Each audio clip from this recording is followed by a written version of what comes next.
exciting episode of New Trends with your girl Matilda, aka Mati Fire.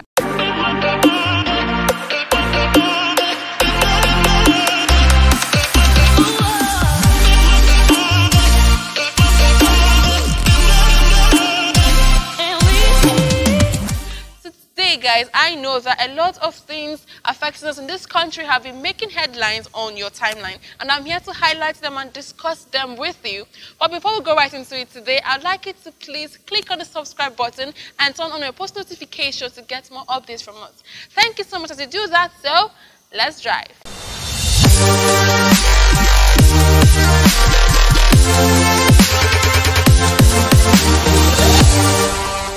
Number one on my list today is on this never-ending feud, battle, disagreement, war, between the federal government and ASU, that's the Academic Staff Union of Universities. Now, as we all know, that this feud has been going on for years now, with the students' growth and development being jeopardized or becoming what I call casualties of war. Exactly. As the saying goes, that when two elephants are fighting, the grasses will suffer. But then in this case, the two elephants claims to have the students' interest best at heart. Yeah, but then guys, ASU strike have become a common or a regular occurrence in this country. Like, if any year comes and there's no ASU strike, I bet you Nigerian students will go on a full-term Thanksgiving service. Seriously. Yeah, but then at the end of the day, they will tell us that they have reached a consensus with the federal government and then will resume school. But 6 months into that, another strike will come. Like, why? They will say that the federal government has failed to reach their own end of the bargain. It's been going on like that for years. Like, it's been like a circle. Seriously. Yeah, but then I'm not here to share with you their past histories, rather to update you on the recent happenings in the war front. Exactly, yeah. As we all recall, that 2 weeks before the pandemic struck, ASU declared their strike. But due to the weight of the virus, federal government paid more attention to that more than whatever reason ASU had for the strike. Yeah, but then recently, or this past for 2 months now, many institutions have been reopened in full. Like, they are already operating in full. The markets are running from 8 a.m. to 6 p.m. as usual. The banks are running. The sports stations, the international flights already resumed too. So, like, many institutions are running now full-time except for academic institutions, especially the tertiary institutions. And it has become a great concern to Nigerian students. That the National Association of Nigerian Students had to protest a few weeks ago, clamoring for school resumption. Come on, there was an election in Edo State. There were a lot of gatherings that have gone on in this country, but yet school resumption have been put on hold still. Like, it's really, really a great concern to us all. But then recently, we had the joyous news that many states already declared their state or schools in their jurisdiction fit for resumption.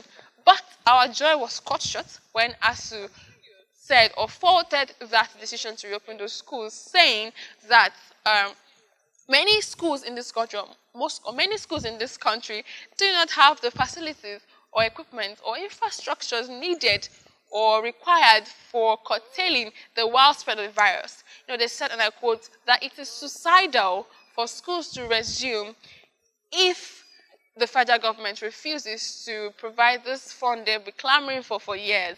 But then, the problem here now is that Nigerian students have been at home for almost half a year. And we want to go back to school. Like, what is being done for us to go back to school? We don't know. They keep telling us that school will resume in a few months' time or with a particular date. And then at the end of the day, nothing. Nothing. But anyway, in that context, there's another issue I'd like to discuss with you guys, okay? It's this bad condition or the bad state of this Enugu to Anambra State Express Road. Guys, that road is in a terrible condition right now. Like, I'm speaking from a first-hand experience.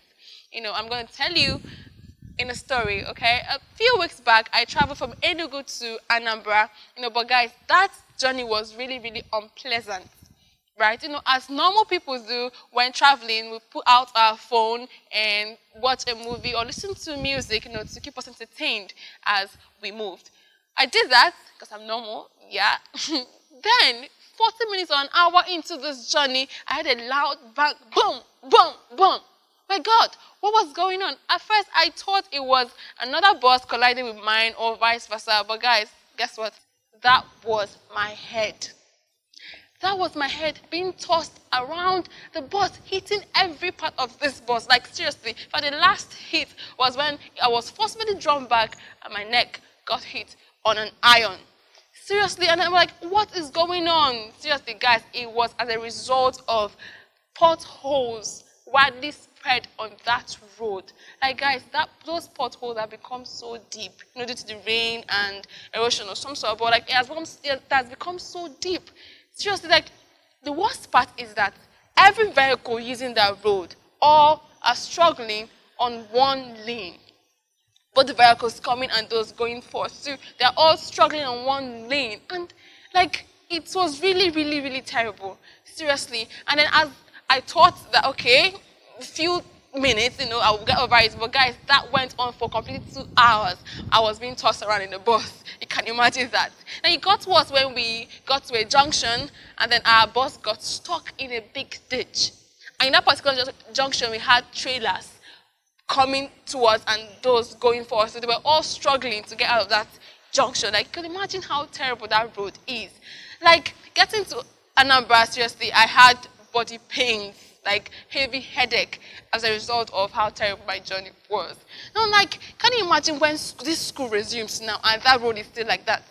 The spread of COVID-19 will be the least of our problems in this country. Like, parents should be scared and afraid of what could happen to their children on that road, because that road leads to major institutions in this country, like the University of Nigeria, Nsukka, and others. Yeah, so like, students, thousands of students will use that road, teachers will use that road, marketers, like, a lot. Like, that road will be very busy if school resumes. Now, if nothing is done on that road, if construction does not begin immediately, I bet you there will be gross accidents. Like, there will be fatal accidents on that road. So I employ and I beg the federal government or the bodies responsible for constructing that road, so please, I beg you to start work on it immediately. Save us, please. Start work on it immediately. Thank you so much. And next on my list is on this fuel hike, and that will dive right into after this short break, okay? Stay with us. Drama. Wow. Music and music. Season after season, BetNaija brings you five-a-side football competition. And now, Enugu North BetNaija five-a-side football competition. First prize, 500,000 naira. Second prize, 300,000 naira. Third prize, 200,000 naira. There will be free jerseys for all participants and teams. Registration fee is 20,000 naira only. Register now at OCO Real Estate Office, number 234 Enugu Road, opposite Ideke Party House in Nsukka. For inquiries, call 0812-803-9940 or 0906-458-1908 or visit www.ocoworld.com. Enugu North BetNaija five-a-side football competition, sponsored by BetNaija and OCO World in collaboration with Enugu State Ministry of Youths and Sports. Welcome back, guys. I hope your seatbelts are still tightened because we keep driving. Yeah, the recent decision by the federal government to increase the price of fuel and electricity tariff in this country really did not go down well for Nigerians. Like, we are not happy about it. Come on, we are still struggling to survive this pandemic or the aftermath of this pandemic. Like, most Nigerians are scraping the bottom of their pots just to survive. And then you are increasing the price of fuel. Like, seriously, it does not make sense to me. I'm a Nigerian too. Like, life is hard as it is already. Okay, and increasing the price of fuel is not the best way to help us. It's not the best way to make our lives better. It's not the best way to lessen our pain and our struggles in this country. Okay? But my major concern is that Nigerian traders, in their greed, will increase the price of goods like in a very, very outrageous form. Even goods bought like 3 months back or early this year, it will automatically increase in price. Like, why? But then that's the country we are in, and then at this point I'm begging the federal government to please, I don't know, but please look into this fuel hike and reduce it for us or do something about it, okay? Because Nigerians, we are suffering as it is now, and then this increase will do us more harm, like more harm to a great extent than good. Okay, thank you so much. As you please listen to me and, you know, do something about it, because my life, the way it is now, I cannot afford to have a hike, okay? I'm not talking about Nigerians that are depositing money in this GoFundMe account that was opened for someone that failed in a game. No, I am talking about poor masses, Nigerians that are struggling to feed their families. You know, please, Oga Buhari, please do something about this. Have mercy on us. So thank you so much. Well, that's that on today's show, guys. I hope you enjoyed it. Okay, so catch you next time on New Trends with your girl Matilda, aka Matifire on OCO TV. Thanks again for watching. Stay safe.